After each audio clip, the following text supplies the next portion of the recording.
नमस्कार, मैं हूं आपके साथ संदीप शर्मा और आप देख रहे हैं EBN 7 भारत समाचार। शाहजहांपुर में नेता प्रतिपक्ष राम गोविंद चौधरी ने भाजपा सरकार पर साधा निशाना। सरकार 4.5 वर्षों में हर तरीके से हुई फेल। बिजली, पानी, स्वास्थ्य व्यवस्था, सड़क, पुल को लेकर हुई फेल सरकार। किसानों के हित में सरकार खड़ी नजर नहीं आ रही। 7 महीनों में किसान सड़क पर हैं। सरकार ने फर्जी एनकाउंटर कर हवाई लूटी है। सरकार बनी तो जाँच कराएंगे। आज़ादी के बाद इतना बड़ा आंदोलन किसान सड़क पर है और सरकार मस्त नजर आ रही है। रोज अपने गांव में अपने कार्यकर्ताओं के बीच में है। सर, जहाँ तक बात करें तो क्या सोनिया गांधी निकली है? क्या अमित JP नड्डा निकले हैं गांव में? क्या मायावती निकली है गांव में? तो हमारे अध्यक्ष को इतना हल्का क्यों लेते हैं? हमारे अध्यक्ष अखिलेश यादव भी, जो सोनिया गांधी अपनी पार्टी के अध्यक्ष है, मायावती है, तो हमारे अखिलेश यादव भी, उनके कार्यकर्ता नेता ही इन लोगों को हरा देने के लिए काफ़ी हैं। निकले अभी निकले हैं, फिर निकलेंगे। मुख्य विपक्षी दल तो सपा है ना उत्तर प्रदेश में। मुख्य विपक्षी दल तो सपा है उत्तर प्रदेश में। वो विपक्षी दल है और ये भाजपा को हरा करके सत्ताधारी पार्टी बने। ये आखिरी सवाल है कि चाचा भतीजे का मिलन हो जाएगा चुनाव से पहले?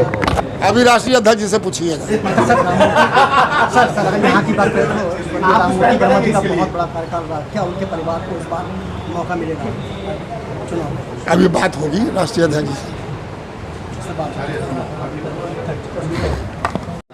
और पार्टियां, हमारी पार्टी प्रबुद्ध सम्मेलन कर रही है। उसमें जो प्रबुद्ध वर्ग के लोग आते हैं वो उनका सम्मेलन। सर, अगर बात करें तो गठबंधन की, बहुजन समाजवादी पार्टी तैयार है गठबंधन के लिए।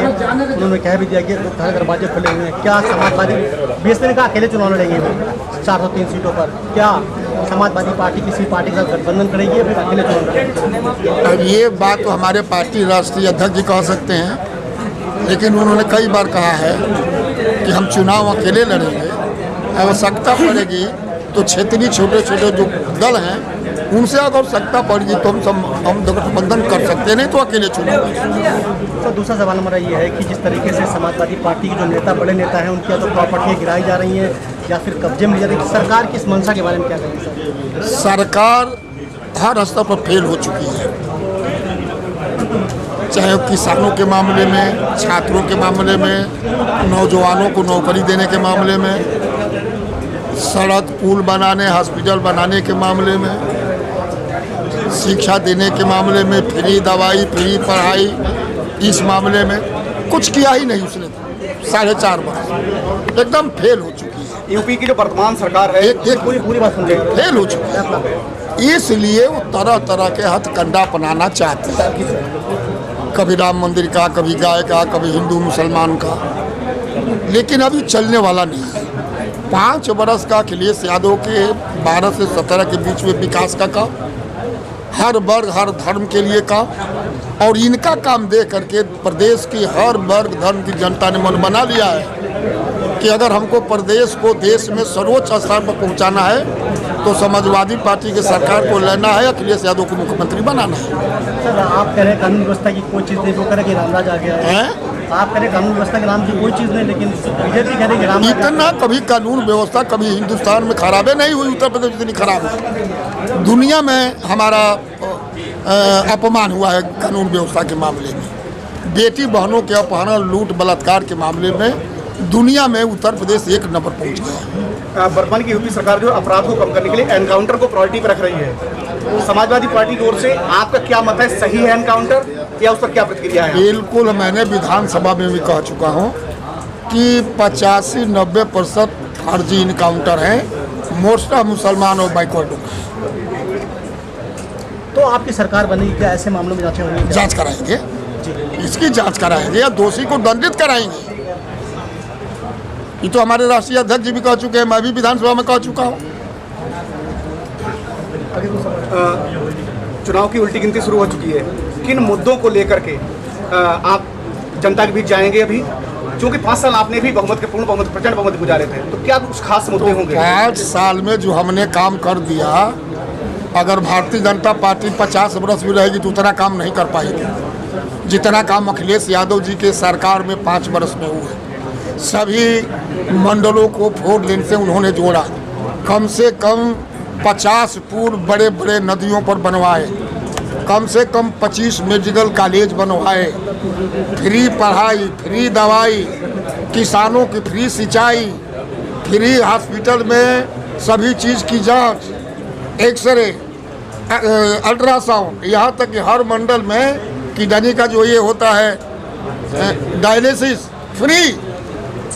अखिलेश यादव ने जो कर दिया उत्तर प्रदेश के इतिहास में किसी मुख्यमंत्री ने नहीं किया। हम उसी पर जाएंगे कि जो विनाश हमने जो विकास किया माननीय मुख्यमंत्री अखिलेश यादव ने, और जो जोगी ने 5-4.5 साल में विनाश कर दिया उत्तर प्रदेश का, केवल जहर बोकर के हिंदू मुसलमान, गाय गोबर और राम मंदिर, और केवल न कोई विकास का न काम, न किसी को नौकरी, न कुछ, केवल झूठे बोल। इसे पर हम विकास के नाम पर जाएंगे, अखिलेश जी के काम के नाम पर जाएंगे, काम फिर दिखलाएंगे। जनता खुद आकलन कर लिया है अखिलेश जी में और भारतीय जनता पार्टी की सरकारों में। नेताजी, एक सवाल है, जिस तरीके से लगातार मीडिया की आवाज दबाने की कोशिश कर रही सरकार, क्या कुछ कहना बदले की भावना से काम कर रही है? वो चाह रही है कि जो कह रही है वही आप दिखावे, वही आप कहें, उसके झूठ को आप सही कहें और उसके नाकामी को आप उसको सक्षमता कहें। कम से कम 100 पत्रकारों पर मुकदमा हुआ है, कई लोग जेल गए, कितने पत्रकारों को इसी में पीट दिया गया। इस जिला पंचायत प्रमुख के चुनाव, कई जगह मर्डर हो गए पत्रकारों को, 1 पैसा सरकार ने सहायता नहीं दिया। मैंने विधानसभा में मांगा, मैंने विधानसभा में कहा कि जब लोकतंत्र में विधायिका, कार्यपालिका, न्यायपालिका, चौथा है पत्रकारिता, न्यायपालिका को पेंशन, कार्यपालिका को पेंशन, विधायिका को पेंशन, तो पत्रकारिता का क्यों नहीं पेंशन? कोरोना काल में हमने कहा कि जैसे डॉक्टर और स्टाफ को आप मान्यता दे रहे हैं, पत्रकार को भी दीजिए, और हर पत्रकार को चाहे मान्यता प्राप्त हो या ना हो, 50 लाख का सरकार पर तरफ से इंश्योरेंस कर, बीमा कर दे उसकी। लेकिन ये सरकार कुछ करने वाली नहीं है। लोगों को मार करके, मरवा करके, झूठ बोल करके, आपस में लड़ा करके, हिंदू मुसलमान, अगड़ा पिछड़ा, दलित, ये सब करके केवल वोट लेना चाहते हैं। क्या मानते हैं? तो क्या जिस तरीके से सच्चाई अगर कोई जगह दिखा रहा है तो क्या वो छापेमारी डलवाएंगे क्या इस तरीके से? अरे अभी छापेमारी हुई कि नहीं हुई, लेकिन इसका बदला जब 22 में अखिलेश यादव जी मुख्यमंत्री होंगे तो इसका बदला उन लोगों से लिया जाएगा। चौधरी जी, टिकैत जी अब दिल्ली के बाद लखनऊ जाने की तैयारी में कह रहे हैं कि रास्ता रोकेंगे। नहीं, रास्ता रोके क्या करेंगे? देश की आज़ादी के बाद एक दूसरा आंदोलन हुआ जिसको हम लोग आंदोलनकारी थे। 74 में जयप्रकाश नारायण के अगुवाई में महंगाई, भ्रष्टाचार विरुद्ध संपूर्ण क्रांति का आंदोलन। आज़ादी के बाद इतना लंबा आंदोलन, किसानों का आंदोलन है, 7 महीना हो गया, दिल्ली के चारों तरफ है बैठे हैं, सरकार के कान में जू नहीं लगा। 3 कानून वापस करने की बात करते हैं, MSP को लागू नियम बनाने की बात करते हैं। ये कौन बड़ी बात है? ये सरकार किसानों की नहीं है, गरीब की नहीं है, नौजवान की नहीं है, मध्यम वर्ग की नहीं है, पिछड़े की नहीं है, अगड़े में भी गरीब लोगों की नहीं है, केवल ये पूंजीपतियों की सरकार है। और इस कोरोना काल में भी 4-5 घरानों के 10 गुना आय बढ़ गया और लोगों की आय घट गई। समाजवादी पार्टी कह रही है कि वो उत्तर प्रदेश में बिजली फ्री देगी, तो क्या मानते हैं कि आप आपके रास्ते पर चल रहे हैं? आप पार्टी के रास्ते पे चल रहे हैं? हम अपने रास्ते पर चल रहे हैं, हम किसी के रास्ते पर चलने वाले नहीं हैं। समाजवादी पार्टी खुद रास्ता बनाती है।